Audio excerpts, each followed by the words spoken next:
Welcome viewer, I am Murugan S.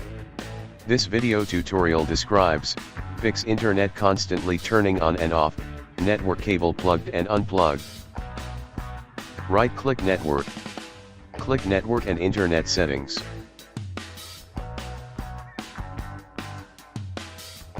Click Change Adapter Options.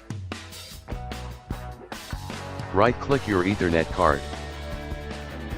Click Properties. Click Configure. Click Advanced tab.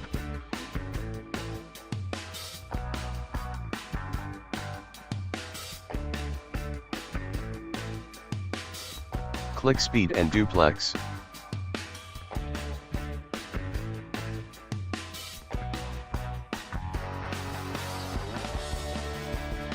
Change value to 10 Mbps full duplex.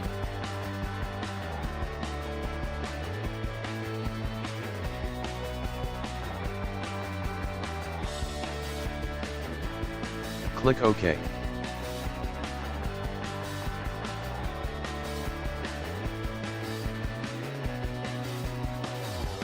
Thanks for watching. I hope this video tutorial helps to solve the problem. Please like, share and don't forget to subscribe my channel. See you next video.